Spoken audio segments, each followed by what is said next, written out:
함께 보신 하나님 말씀은 신약성경 데살로니가 전서 4장 3절부터 5절 그리고 고린도전서 6장 10절입니다. 교재 38페이지에 나와 있으니까 교재를 참조해 주시기 바라고요. 오늘은 10계명 중에서 7계명, 8계명 두 계명을 하게 될 것입니다. 두 계명의 주제 요절이라고 할 수 있는 데살로니가전서 4장 3절과 5절, 고린도전서 6장 10절을 함께 공독하겠습니다. 먼저 데살로니가전서 4장 3절부터 5절까지 함께 공독합니다. 하나님의 뜻은 이것이니 너희의 거룩함이라. 곧 음란을 버리고 각각 거룩함과 존귀함으로 자기의 아내에 대할 줄을 알고 하나님을 모르는 이방인과 같이 세욕을 따르지 말고. 고린도전서 6장 10절 함께 공독합니다. 도적이나 탐욕을 부리는 자나 술 취하는 자나 모욕하는 자나 속여 빼앗는 자들은 하나님의 나라를 유업으로 받지 못하리라. 아멘. 오늘은 하이델베르그 교리문답 40강입니다. 40강 계속해서 10계명을 배우고 있는데 하나님께서 우리를 은혜로서 구원하여서 죄와 비참 가운데서 벗어나게 해주셨는데 그것에 대한 감사의 삶을 어떻게 살아야 되는가, 그것을 알기 위해서 자신의 생각대로 삶을 살아가는 것이 아니라 온전한 믿음을 가지고 하나님께 영광을 돌리기 위해서 하나님의 계명을 지켜야 할진데 하나님께서 주신 계명이 무엇인가, 하나님께서 주신 말씀, 따라야 될 그 내용들이 무엇인가라고 할 때 10계명에 아주 잘 요약되어 있으니까 10계명의 내용을 통해서 살펴보자 라고 한 것입니다. 1계명부터 4계명까지는 하나님을 어떻게 섬겨야 되는지, 또 대상과 또 방법과 태도와 시기 이런 것들을 배웠고요. 또 5계명부터 10계명까지는 하나님을 사랑하는 것과 같이 이웃을 사랑해야 될진데 어떤 자세로 이 땅을 살아가야 되는가, 이웃을 대해야 되는가 살펴보고 있는 것입니다. 첫 번째로는 내 부모를 공경하라 라고 통해서 하나님께서 주신 질서, 권세에 순종하고 복종하라. 원하지 않더라도 또 맞닥지 않을지라도 하나님께서 주신 권세라 생각하여서 죄 짓도록 하는 것이 아니라고 하면, 또 하나님을 섬기지 못하도록 하는 것이 아니라면 참아주어라, 이렇게 교훈받을 수가 있었고요. 그리고 6계명, 그래서 6계명을 통하여서 살인하지 말라라고 했을 때 단순히 칼 들고 총으로 죽이지 않았다 이렇게 하는 것이 아니라 마음속에 품는 그런 미워하는 마음, 또 시기하는 마음, 질투하는 마음, 그 모든 것도 상대방에 대한 살인일 줄 알아 하나님께서 주시는 마음으로 품고 또 나아가야 될 것이고, 그 권세, 살인할 수 있는 그런 남을 다스릴 수 있는 권세는 국가에게 주었다라는 것들을 살펴볼 수 있었습니다. 그리고 이어지는 7계명, 8계명. 7계명은 간음하지 말라고, 8계명은 도둑질하지 말라라는 것인데 어떤 의미가 있는지 문자적 의미에서 벗어나 풍성한 의미를 생각해보는 시간을 갖도록 하겠습니다. 교재 38페이지 두 번째 네모, 오늘 배울 내용입니다. 제8문과 제9문엔 제7계명에 관하여 되어 있는데, 먼저 제108문을 제가 읽을 테니까 여러분들이 답변을 읽어주시기 바랍니다. 제108문, 제7계명 간음하지 말지니라 라에서 우리를 향하신 하나님의 뜻은 무엇입니까? 답, 하나님께서는 모든 불륜한 행위를 정죄하십니다. 따라서 우리도 그것을 진심으로 미워하고 거룩한 혼인을 통한 생활에 있어서나 혼인 이외의 생활에 있어서 독실 규모 있게 살아야 할 것을 가르치고 있습니다. 하나님께서 우리에게 계명을 주셨을 때 간음하지 말지니라 이렇게 표현하고 있는데, 이 간음하지 말지니라라는 그런 계명의 뜻이 무엇인가, 참된 의미에 대해서는 108문, 그리고 포괄적이고 또 적극적인 의미, 궁극적으로 생각할 의미는 109문에 다루고 있습니다. 먼저 108문에서는 그 간음하지 말라는 뜻이 무엇인가를 이렇게 밝히고 있습니다. 그 간음하지 말지니라는 뜻은 모든 불륜한 행위, 그 모든 것들을 정죄하시기 때문에 그렇게 정직하지 못한 부정한 그 모든 것들이 우리 가운데 있지 않도록 하는 것이다 라고 표현하고 있습니다. 그럼 불륜한 행위가 아닌 것은 무엇이냐? 거룩한 혼인, 결혼 관계를 통한 생활에 있어서 그렇게 우리가 행하는 것이고, 혼인 이외, 결혼 이외의 생활에 있어서는 더욱 순결하고 규모 있게 살아야 된다. 이렇게 표현하고 있는 것입니다. 그래서 결혼 관계, 성경 말씀에 근거해서는 결혼 관계에 있어서의 그런 관계를 정당한 것으로 여기고 그렇지 않은 것은 불륜한 행위니까 행하지 말도록 하는 것이라고 생각하시면 되겠습니다. 그래서 그런 간음에 관련한 여러 가지 금지하는 성경 말씀들이 많이 있는데 레위기 18장 27절 각 주에 있는 것을 먼저 살펴보고 또 근본적 의미로 또 보충 설명할 것들을 다시 한번 설명했습니다. 성경 구절 먼저 같이 보겠습니다. 레위기 18장 27절 이하 교재에 나와 있는 것 같이 한번 읽어보겠습니다. 시작. 너희가 전에 있던 그 땅 주민이 이 모든 가증한 일을 행하였고 그 땅도 더러워졌느니라. 너희도 더럽히면 그 땅이 너희가 있기 전 주민을 토함같이 너희를 토할까 하노라. 이 가증한 모든 일을 행하는 자는 그 백성 중에서 끊어지리라. 네, 이 말씀 잘 아시는 것 같이 출애굽한 이스라엘 백성들이 가나안 땅에 있는 사람 모든 사람을 남녀노소 짐승할 것 없이 다 전멸하도록 이렇게 한 것입니다. 하나님 잔인하시다. 어떻게 모든 사람을 다 죽일 수 있는가? 이렇게 생각할 것이 아니라 하나님께서는 그 안에 그 죄악이 관영할 때까지 참아주고 인내하신 것입니다. 그래서 그 안에 얼마나 부정한 것들이 있는가를 보여주고 그런 것들을 없애기 위해서 다 전멸하다. 그렇게 말씀하신 것입니다. 그 표현 중에 있어서 그 백성들이 모든 가증한 일을 행하였다. 그 땅도 더러워졌다. 가증한 일 모든 행한 자는 백성에서 끊어질 것이다. 이렇게 강력하게 말씀하셨기 때문에 그들 가운데 있었던 다양한 음행들 그런 것들을 하나님께서는 가증하게 여기시고 그렇게 행하지 않도록 말씀하신 것입니다. 또한 데살로니가전서 4장 3절과 5절 같이 한번 읽어보겠습니다. 시작.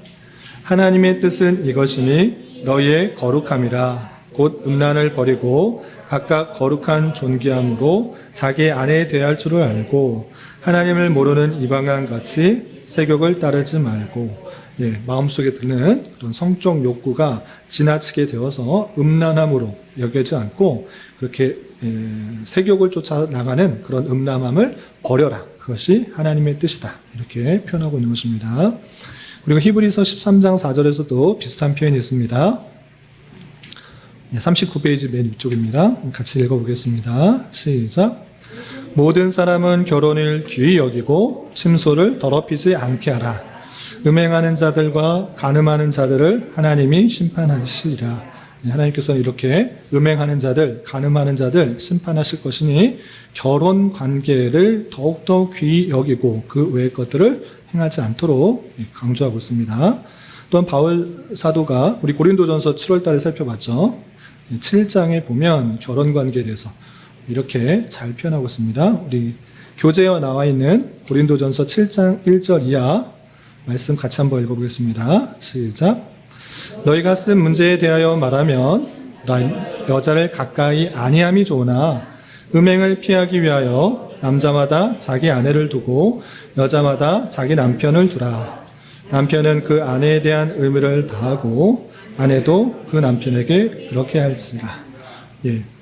바울 사도가 고린도 교회가 묻는 것에 대답해 주는데 너희들 결혼하는 게 좋습니까? 안 하는 게 좋겠습니다. 안 하면 좋겠습니까? 이렇게 물었을 때 결혼 나는 안 했으면 좋겠다. 왜 그것이 켜서 얽매이니까 나는 그런 것들 안 해도 괜찮은 그런 은사를 받았다. 그런데 모든 사람이 똑같이 나와 같이 독신의 은사를 받은 거 아니다. 하나님께서 주신 그런 성적 욕구 그것은 거룩한 것이기 때문에 죄가 아니기 때문에 그것을 음행하지 않고 올바른 관계를 하기 위해서 남자마다 자기 아내를 두고 여자마다 자기 남편을 두라. 그것은 결혼 관계에서 남자와 여자의 관계는 그 음행 아니다. 정당한 관계이기 때문에 그렇게 음행을 피하기 위해서 남자마다 여자를 두고 여자마다 자기 남편 이렇게 두도록 한 것을 볼 수 있습니다. 그래서 그 관계 안에서 아내가 남편에 대한 의무를 하고 또 남편도 아내에 대한 의무를 다해서 음행을 결혼 관계 밖에서 향해가게 될 수도 있는 그런 간음을 범하지 않도록 그렇게 하는 것을 볼 수 있습니다. 그래서 남자도 자기 몸을 자기가 주장하지 못하고 아내가 주장하고 아내도 자기 몸을 자기가 주장한 것이 아니라 남편이 주장해서 그렇게 의무, 상대방에 대한 의무를 잘 하여서 음행하지 않도록 이렇게 한 것을 볼 수 있습니다.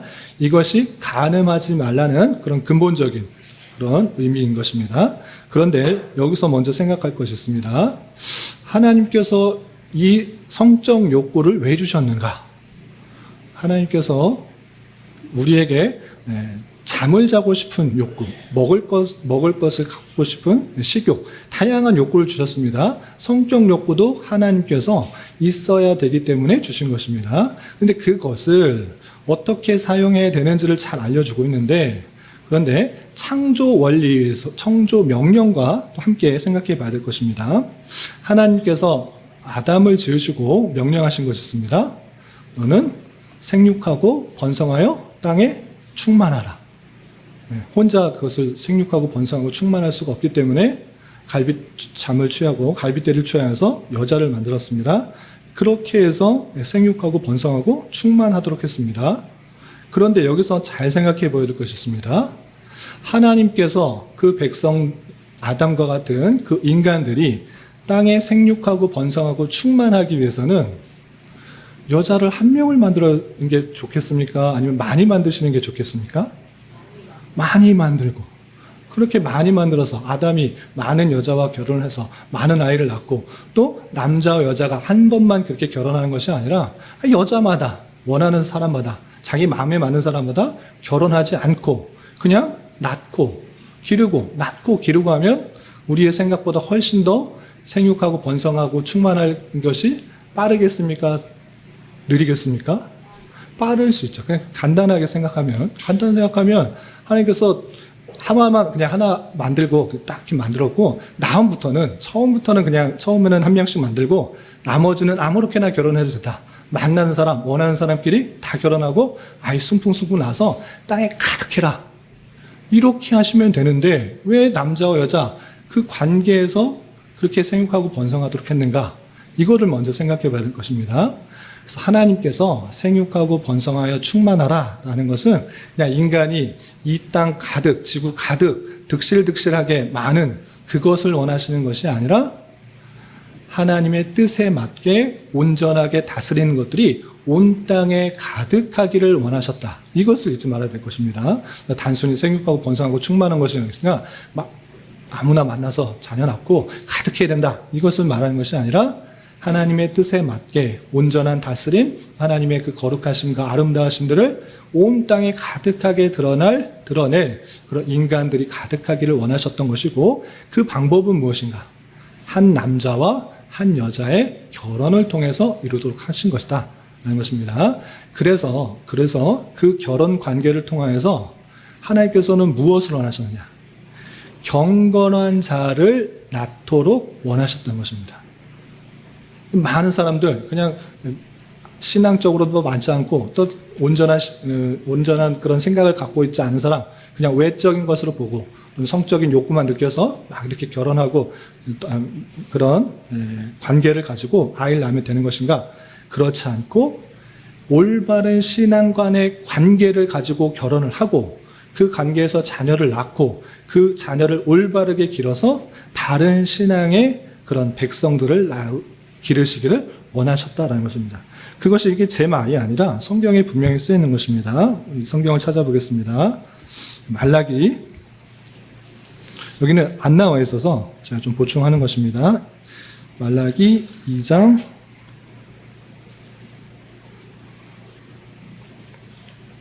14절. 유다 백성들의 죄악들을 지적하면서 말라기 선지자가 이렇게 표현하고 있는 것을 볼 수 있습니다. 찾으셨나요? 말라기 2장 14절 말씀 같이 한번 읽어보겠습니다. 시작. 너희는 이르기를 어찌 됨이니까 하는도다. 이는 너와 내가 어려서 맞이한 아내 사이에 여호와께서 증인이 되시기 때문이라. 그는 내 짝이요 너와 서로 아내로되 내가 것을 행하였다. 15절. 그에게는 영이 충만하였으나 오직 하나를 만들지 아니하셨느냐?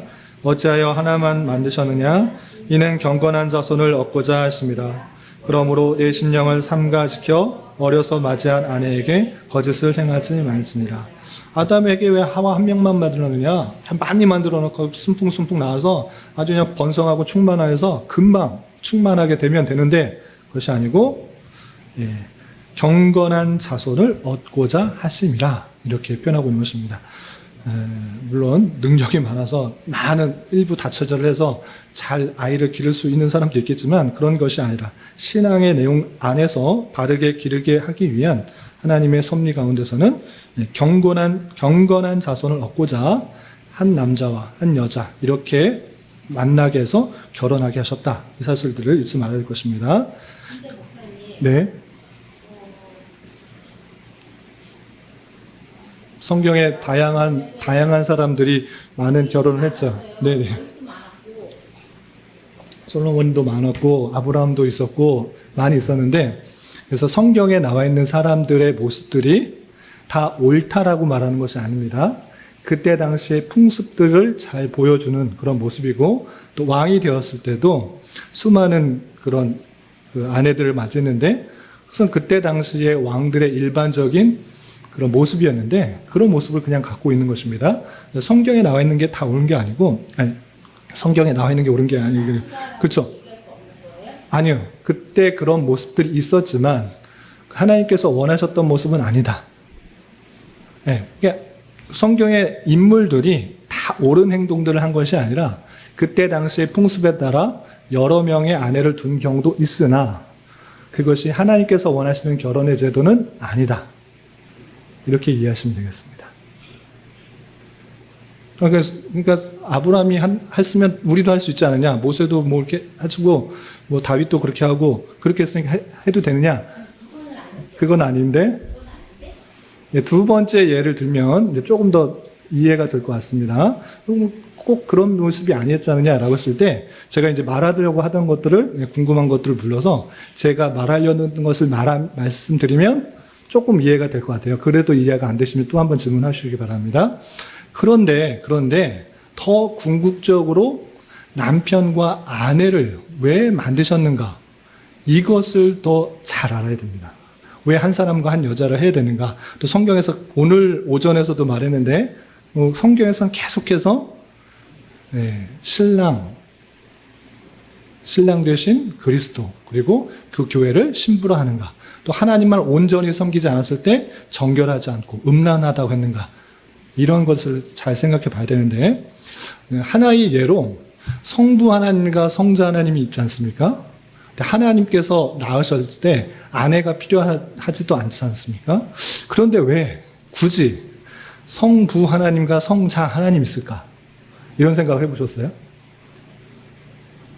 왜 성부 하나님과 성자 하나님인가? 잘못 생각하면 성부 하나님이 높고 성자 하나님이 그 다음 같은데 왜 아들, 이렇게 아버지 이렇게 표현했을까? 그것을 한번 고민해 봐야 될 것입니다. 그것은 다름 아니라 인간들에게 아주 그 관계를 잘 이해할 수 있는 그런 방편으로서 그렇게 불리신 거예요. 하나님께서 뭐 어떤 분하고 이렇게 결혼해서 아들을 낳으신 것이 아님에도 불구하고 아버지와 그 독생자의 관계가 얼마나 끈끈하고 사랑하며 하나 된 관계를 알려주기 위한 하나의 계시적인 측면이죠. 인간의 이해 수준에서 알려주기 위한 그런 계시죠. 그러니까 여러분들 자녀가 있으시면 다 아시지만 그 자녀는 정말로 아까운 것이에요. 정말로 누구의 어떤 것보다 아끼기 때문에 자기 생명을 아까워하지 않아요. 그냥 애들이 아프면 차라리 내가 아프면 좋겠다. 애가 아픈 게 낫지 자네가 고통받고 끙끙 앓는 거 너무 마음 아파서 못 보잖아요. 그럴 정도로 그 관계가 얼마나 그 가깝고 사랑스럽고 하나 된 것이라는 것을 보여주는 이해, 사람들의 이해를 돕기 위해서 아버지와 아들이 있는 것이지 그 관계가 수직으로 있는 관계가 아닙니다. 하나의 예를 들어서 그렇게 이해할 수 있도록 사람들이 이해하기 좋게 성부 하나님, 성자 하나님 이렇게 알려주시는 거예요. 마찬가지로 교회하고 그리스도하고 얼마나 그 관계가 사랑으로 묶여진 관계인지 서로 떠나면 안 되는지를 알려주기 위해서 한 남자와 한 여자를 주신 거예요. 그러니까 한 남자와 한 여자 그것만 결혼 관계에서 그것만 인정된다 그러면 이렇게 하면 됩니다. 더 수많은 많은 사람들이 충만하고 가득하고 생육하고 번성하고 충만하기 위해서는 한 여자와 결혼을 하고 1년마다 바꾸면 돼요. 한 남자와 한 여자와 결혼했잖아요. 무슨 상관이에요? 결혼 법적인 관계니까 1년마다 바꿔가면서 계속하면 계속 낳고 내가 원하는 사람마다 바꿔가면서 그렇게 할 수도 있습니다. 그런데 그렇게 하지 않고 그 결혼 관계를 통해서 궁극적으로 알려주는 것이 무엇인가? 아내는 남자를 순종하고 복종하고 남자는 아내를 죽기까지 사랑하고. 왜 그걸 알려줍니까? 왜 그걸 한 남자와 한 여자의 관계에서 그렇게 하도록 합니까? 우리 에베소서 5장에서 보잖아요. 그것은 그 관계를 통해서 그리스도와 그 교회 관계가 어떠한지를 그 놀라운 비밀을 알게 해주시기 위한 하나님의 놀라운 섭리가 담겨 있는 것입니다. 그래서 그 결혼 관계를 통하여서 우린 끊임없이 우리가 신부고 그리고 그리스도께 순종하고 복종하고 그 명령을 따르고 그 모습들을 보여야 하는 것이고 남편은 아내를 정말 무엇임에도 불구하고 어떠함에도 불구하고 정말 죽기까지 사랑하고 아끼고 희생하는 그 모습들이 남편에게 드러나도록 한 것입니다. 그 원리를 통해서 그냥 그렇게 사는 것이 좋다. 그냥 결혼관계에서 이게 최고다. 이것을 말하고자 하는 것이 아니고 그 관계가 그것을 통하여서 그리스도와 교회 관계를 좀 알아라. 그렇게 하신 것입니다. 그래서 성부 하나님과 성자 하나님의 관계를 아버지와 아들, 아버지와 독생자 이렇게 표현함으로 말미암아 그 인간들의 수준에 있어서 그 관계가 얼마나 밀접하고 사랑하고 하나인 관계를 알도록 하신 것과 마찬가지로 그리스도와 교회 관계를 그 부부와의 관계를 통하여서 더욱더 하나됨과 사랑과 또 희생과 또 순종과 복종 그 내용들이 잘 드러날 수 있도록 행한 것이다. 이렇게 이해할 수 있어야 되는 것입니다. 그렇기 때문에 서로 그 관계 안에서 서로 사랑하고 순종하고 복종하는 모습들이 나타나야 될 것이고 이 남자 마음에 안 들어. 나 딴 남자 만나야 돼. 그렇게 하는 것을 가늠하다.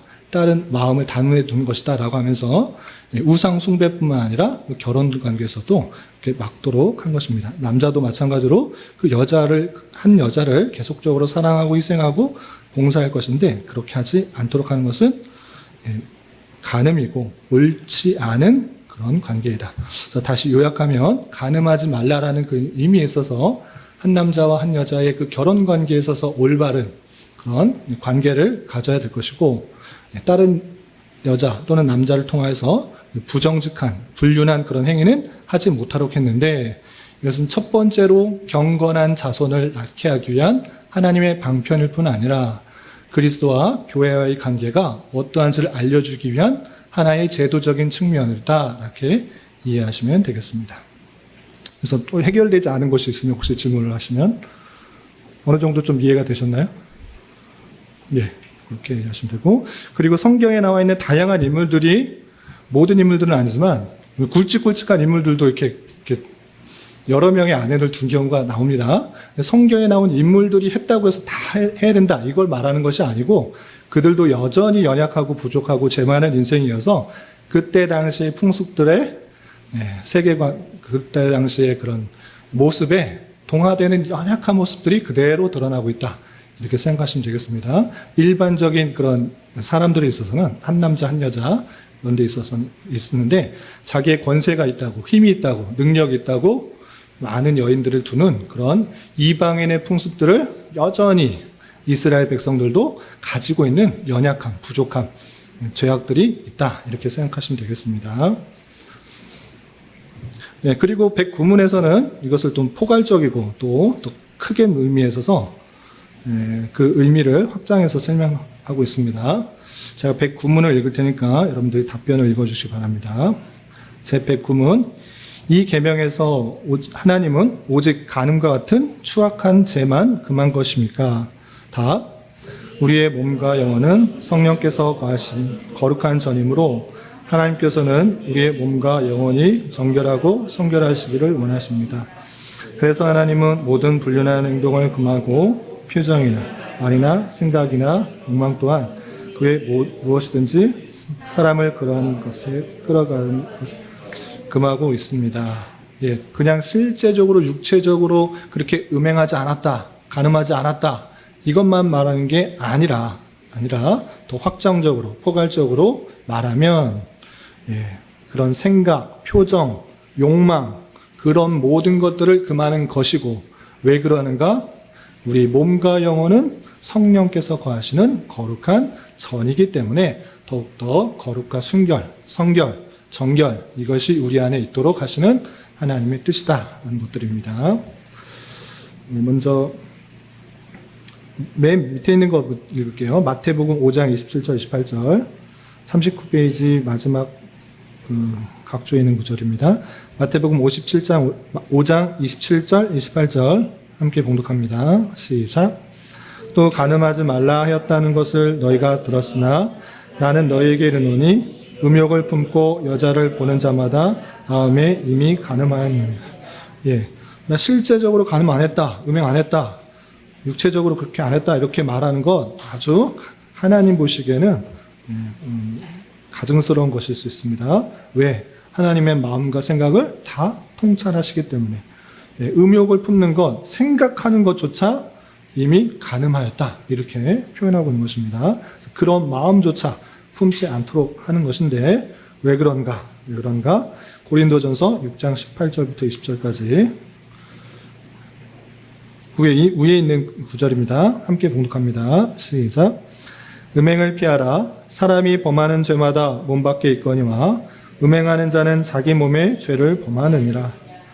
너희 몸은 너희가 하나님께로부터 받은 바 너희 가운데 계신 성령의 전인 줄을 알지 못하느냐. 너희는 너희 자신의 것이 아니라 값으로 산 것이 되었으니 그런즉 너희 몸으로 하나님께 영광을 돌리라. 예, 마음속에 드는 그런 음욕 여러 가지 그런 생각들, 참 나쁜 생각들 그거 행하지 말라. 왜냐? 너희 몸은 너희 것이 아니라 값으로 산 것이 되었다. 너희 몸은 성령께서 계시는 그런 전이다. 그러므로 우리 몸을 하나님께 영광을 돌리는 그런 모습으로 있어야 되지. 나쁜 생각, 음욕 그런 것들을 행함으로 말미암아 우리 안에 계시는 성령님을 근심케 하거나 또 잘못하게 하지 않도록 해야 된다라고 표현하고 있는 것입니다. 비슷한 표현으로 에베소서 5장 3절 그 위에 있는 구절인데요. 같이 한번 읽어보겠습니다. 시작. 음행과 온갖 더러운 것과 탐욕은 너희 중에서 그 이름조차도 부르지 말라. 이는 성도에게 마땅한 바니라. 예, 지난 시간 제6계명에서도 살펴본 것 같이 살인하지 말라. 실제로 안 죽였습니다. 이런 거 하지 말고 미워하는 마음, 시기하는 마음, 다투는 마음 그런 것 갖지 말라. 예, 그리고 5계명에서도 비록 부모님이 좀 약해 보이고 어리석게 보이고 이상한 그런 요구를 하는 것 같아 보일지라도 참고 견디고 순종해라.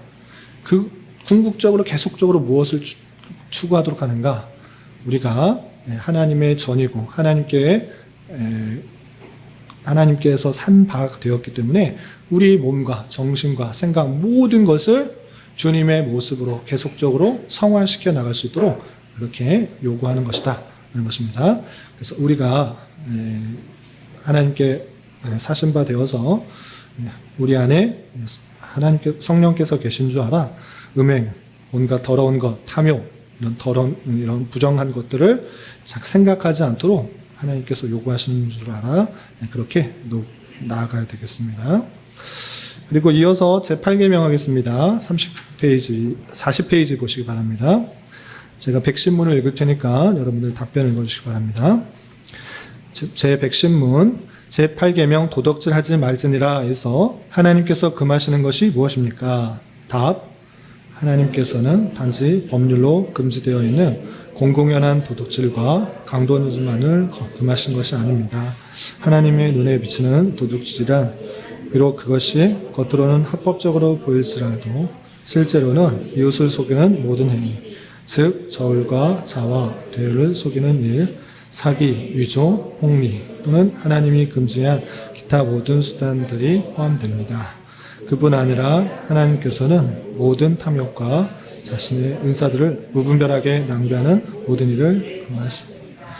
예, 8계명 도둑질하지 말라 이렇게 되었을 때 나 남의 걸 빼앗은 적 없습니다. 이렇게 문자 그대로 뭘 했다 안 했다 이 정도로 생각할 것이 아니라 성경 전체의 내용을 보면 이 도둑질하지 말라는 것은 남의 물건 그냥 이렇게 뺏는 그 도둑질 이게 그치는 것이 아니라 예, 겉으로는 합법적으로 보일지라도 실제로는 이웃을 속이는 모든 행위, 즉 저울과 자와 대를 속이는 일, 사기, 위조, 폭리 또는 하나님이 금지한 모든 수단들이 포함된다라고 표현했습니다.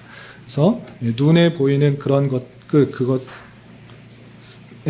더 깊이 나아가 실제로는 남을 속이고 또 여러 가지 이득을 취하기 위해서 바꿔 행하는 그런 잘못된 부정직한 수단 그 모든 것들이 다 포함되어 있는 그런 말이고 한 걸음 더 나아가 모든 탐욕 그리고 은사들을 무분별하게 낭비하는 것 그것도 도적질에 포함된다 이렇게 말하고 있습니다.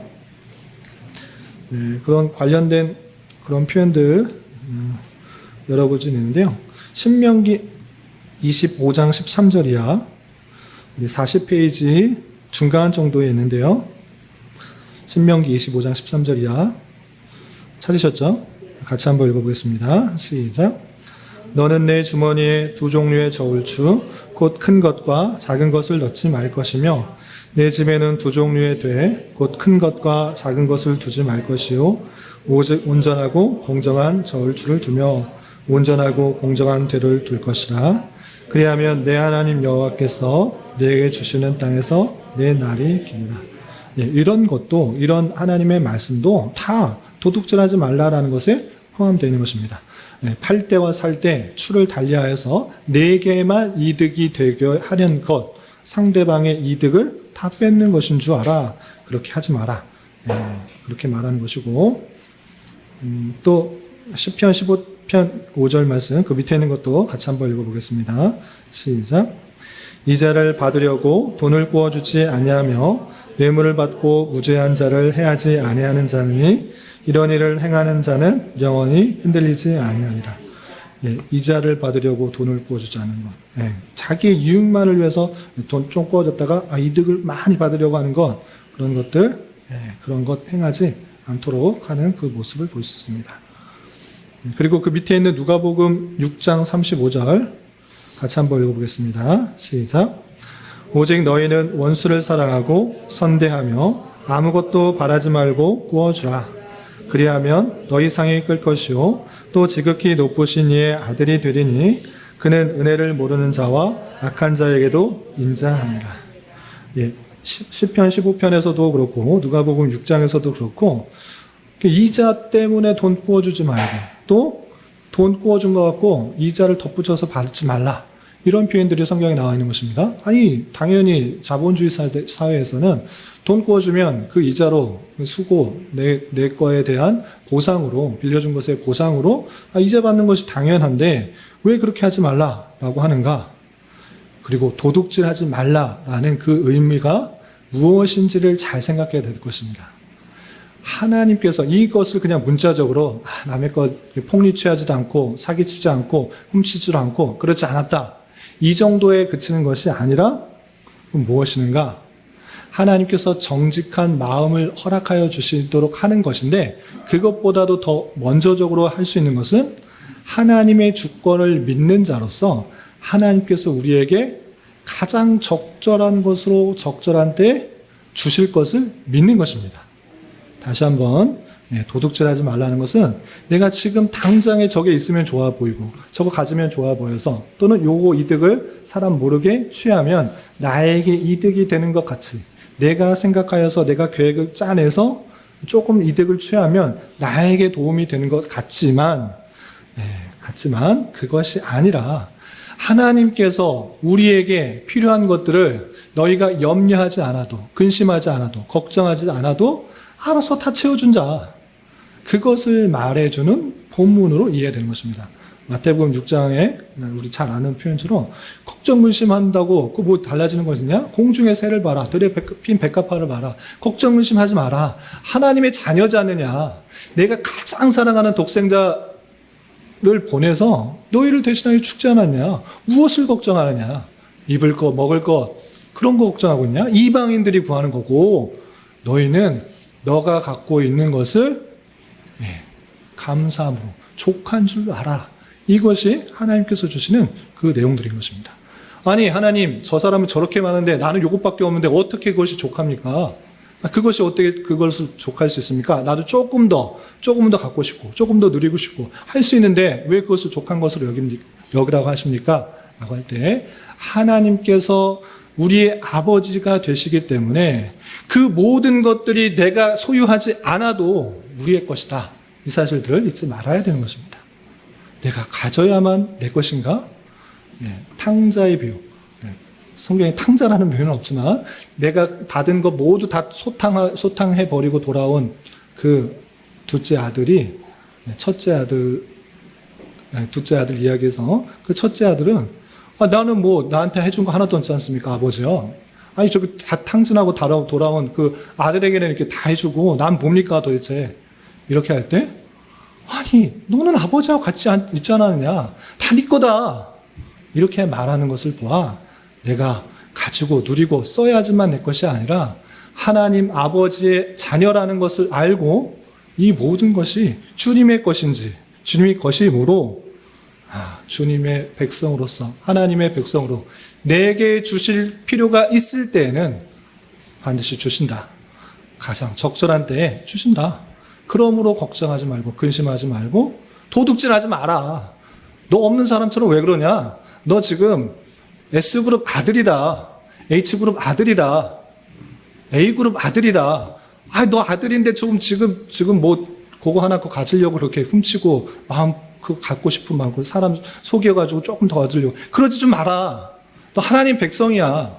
하나님 모든 것을 주장하시고 모든 것의 주인 되시는데 너 그 아들이라고 그 백성이라고 너 천국을 소유한 사람이라고 하나님의 전이라고 그런데 뭘 그걸 갖고 싶어가지고 한달복달 그러고 있냐. 그러지 마라. 탐욕 부리지 마라. 속이지 마라. 사기치지 마라. 위조하지 말라. 하나님의 백성으로 염려 근심하지 않아도 하나님께 알아서 채워주신다. 그것을 믿는 자가 당연히 행할 수 있는 모습, 마땅히 해야 되는 모습이 도둑질하지 말지니라 라는 것입니다. 그래서 실제로 남의 물건을 뺏고 또 몰래 속이고 위조하고 폭리취하고 사기치라는 것 이것 외에 우리가 모든 것의 주인의 아들인 줄 알아. 모든 것을 소유한 그분의 자녀인 줄 알아. 하나님께서 필요하면 언제든지 주실 줄 아는 그런 사람이 되어야 될 것입니다. 여러분들 자녀들도 그렇잖아요. 내가 돈 많지는 않지만 그래도 애들 뭐 사줄 정도는 되잖아요. 학용품 사줄 정도 되잖아요. 펜이나 뭐 이렇게 필요한 것, 뭐 핸드폰이나 뭐 등등 뭐 사줄 돈은 어느 정도 있잖아요. 그런데 그 자녀가 엄마한테 당장에 이거 필요한 것 줄 알고 누구의 문을 손을 댔다. 부모의 마음이 얼마나 안타깝겠습니까? 그냥 부모님한테 말하면 적절한 때 사주고 더 좋은 걸로 주는데 잠깐의 그 마음에 저거 좋아 보인다 그래서 친구의 물건을 손을 댔다? 누구의 뭐 속여가지고 뺏었다? 얼마나 부모의 마음이 아프겠습니까? 그런 줄 알아. 하나님께서 도둑질하지 말라. 그랬을 때는 너 그거 하지 마. 그거 하면 때려. 너 혼나. 그 정도가 아니라 내가 모든 것의 주인인 줄 알아. 걱정 의심하지 말고 하나님께 적절한 것을 채워줄 줄 알고 그것에 의지하며 또 하나님께 필요한 것들을 간구할 때 적절한 것을 채워줄 줄 알아. 그것에 맞춰 사는 삶을 살도록 간구하는 것이다. 이렇게 생각하시면 되겠습니다. 111문 마지막 질문과 답을 해보겠습니다. 제가 문을 읽을 테니까 여러분들이 답을 읽어주시기 바랍니다. 제 111문 이 계명에서 하나님은 당신에게 무엇을 요구하십니까? 답. 내 이웃의 유익을 위하여 최선을 다하고 다른 사람들이 내게 해주는 대로 남을 대하며 가난한 사람들을 도울 수 있도록 열심히 일하는 것. 아까 110문에서는 원하는 그 근본적인 의미들을 말했는데 안 했다. 난 도둑질 안 했다. 사기치지 않았다. 위조하지 않았다. 이런 마음만 품는 것이 아니라 더 적극적으로 나아가는 그런 계명인 것입니다. 그냥 도둑질 안 한 것에 그치는 것이 아니라 그 사람의 유익을 위해서 어떤 일을 했는가, 그 사람의 도움을 위해서 어떤 일을 했는가, 그것을 적극적으로 묻는 것입니다. 그래서 상대방의 그런 어려움과 또 힘듦이 있을 때 그런 것을 도와주고 이웃의 유익을 위해서 최선을 다하고 내가 받기를 바라는 대로 남들을 다 해주고 대해주고 가난한 사람들을 도울 수 있도록 열심히 하는 것, 그것이 하나님께서 이 계명을 통해서 더 적극적으로 하고자 하시는 뜻이다라고 표현하고 있는 것입니다. 그래서 이런 여러 성경 구절이 있지만 마태복음 7장 12절과 에베소서 4장 28절 말씀 두 구절 읽고 마무리하겠습니다. 마태복음 7장 12절 먼저 함께 봉독하겠습니다. 시작. 그러므로 무엇이든지 남에게 대접을 받고자 하는 대로 너희도 남을 대접하라. 이것이 율법이요 선지자니라. 잘 아시는 말씀인데 황금률이라고 불리는 그런 말씀인데, 남에게 대접받고자 하면 너도 남을 대접하라. 이것이 옳은 것이다. 이런 말씀이 이 도둑질하지 말라라는 그런 의미에도 포함되어 있다. 이렇게 할 수 있는 것입니다. 그래서 나만은 생각할 것이 아니라 또 남도 대접하고 또 유익을 위해서 행할 수 있는 그 모습들을 하나님께서 원하신다. 이 계명 안에 이런 것까지 포함하여서 우리가 잘 지켜야 된다라고 하고 있는 것입니다. 마지막 에베소서 4장 28절 같이 한번 읽어보겠습니다. 시작. 도둑질하는 자는 도둑질하지 말고 돌이켜 가난한 자에게 구제할 수 있도록 자기 손으로 수고하여 선한 일을 하라. 하나님께서는 도둑질 안 하는 것, 그거 잘했다, 이것으로 그치는 것이 아니라 가난한 자 있지 않느냐, 가난한 자에게 주도록 너에게 재물을 허락하여 주고 또 기회를 허락하여 주고 건강을 허락해 주는데 너만 갖고 있느냐? 그러지 마라. 그러지 말고 네가 갖고 있는 것 흘려 보내어서 가난한 자를 구제하고 또 돕을 수 있도록 해라. 그런 것 아깝다고 생각하느냐? 하나님께서 너에게 맡겨주신 것이고, 오히려 너도 그러한 일을 당할 때 더 풍요한 사람, 부유한 사람을 통해서 너도 받게 되는 것이다. 이것이 하나님께서 그 택하신 백성들을 키우시고 입히시고 기르시는 방편이다. 하나님께서 그 백성들을 어떻게 이끄시는가? 하나님께서 돈을 뚝 떨어뜨리고, 가난한 사람들이 돈을 뚝 떨어뜨리고 또는 쌀이 뚝 떨어지고 이렇게 뚝 떨어진 것이 아니라, 하나님이 그렇게 하실 수 있으시지만 일반적인 하나님의 방편은 하나님의 몸된, 그리스도의 몸된 교회를 통하여서 그 선한 일들이 행하도록 한 것입니다. 이런 은혜를 받은 줄 알아. 나보다 힘이 부족하고 연약하고 또 어려운 사람들이 있는지를 되돌아보면서 내가 가진 것들로 흘려주고, 이것이 하나님께서 나에게 맡겨준 것이다 생각하면서 돕는 그런 일들을 행하는 것, 그것이 도둑질하지 않은 것이다. 하나님께서 맡겨주셨는데 너 왜 도둑질하느냐, 이렇게 물으실 줄 알라. 모든 탐욕들, 그것들을 잘 버리고 하나님께서 원하시는 대로 써야 될 것입니다. 정리되셨죠? 문자적인 그런 의미에서 더 적극적으로 보다 큰 의미가 있다, 이렇게 생각하시면 되겠고, 마찬가지로 이 모든 이웃에 관련된 그런 계명들은 하나님을 사랑하는 그 모습들이 실제로 우리 안에 잘 드러나서 하나님과 닮아가는 그런 성화의 모습으로 드러나길 바라는 그런 의미들을 담고 있습니다. 오늘 배운 내용 요약하고 읽고 마치겠습니다. 하나님께서는 모든 불륜한 행위를 정죄하십니다. 따라서 우리도 그것을 진심으로 미워하고 거룩한 혼인을 통한 생활에 있어서나 혼인 이외의 생활에 있어서 순결하게 살고 규모 있게 살아야 할 것을 가르치고 있습니다. 우리의 몸과 영혼은 성령께서 거하시는 거룩한 전이므로 하나님께서는 우리 몸과 영혼이 정결하고 성결하기를 원하십니다. 그래서 하나님은 모든 불륜한 행동을 금하고 표정이나 말이나 생각이나 욕망 또한 그 외 무엇이든지 사람을 그러한 것으로 끌어가게 하는 것을 금하고 있습니다. 하나님께서는 단지 법률로 금지되어 있는 공공연한 도둑질과 강도질만을 금하신 것이 아닙니다. 하나님의 눈에 비치는 도둑질이란 비록 그것이 겉으로는 합법적으로 보일지라도 실제로는 이웃을 속이는 모든 행위, 즉 저울과 자와 되를 속이는 일, 사기, 위조, 폭리 또는 하나님이 금지한 기타 모든 수단들이 포함됩니다. 그뿐 아니라 하나님께서는 모든 탐욕과 자신의 은사들을 무분별하게 낭비하는 모든 일을 금하십니다. 내 이웃의 유익을 위하여 최선을 다하고 다른 사람들이 내게 해주기를 바라는 대로 남을 대하며 가난한 사람들을 도울 수 있도록 열심히 일하는 것입니다. 이것이 제7계명과 8계명의 내용들인데 이런 자세로 또 이웃을 사랑하고 또 하나님의 모습을 닮아갈 수 있는 우리 모두가 될 수 있기를 주님의 이름으로 부탁을 드립니다. 기도하고 마치겠습니다. 하나님 아버지 감사합니다. 오늘 10계명 중 7계명과 8계명을 통하여서 간음하지 말라 또 도둑질하지 말라라는 의미의 참된 의미들을 살펴보았습니다.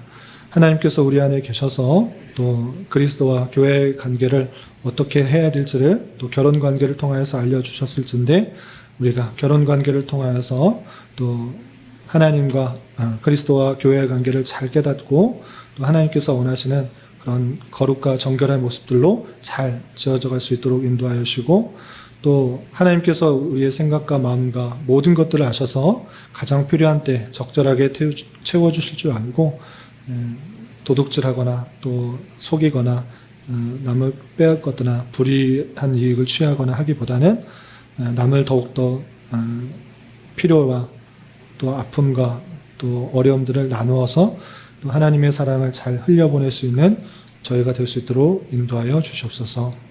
또 교회 내 건강적인 문제로 또 사업적인 문제로 또 직업적인 문제로 또 여러 가지 문제로 주님께 간절히 기도하는 성도들 있사오니 주님께서 그 모든 상황과 여건과 또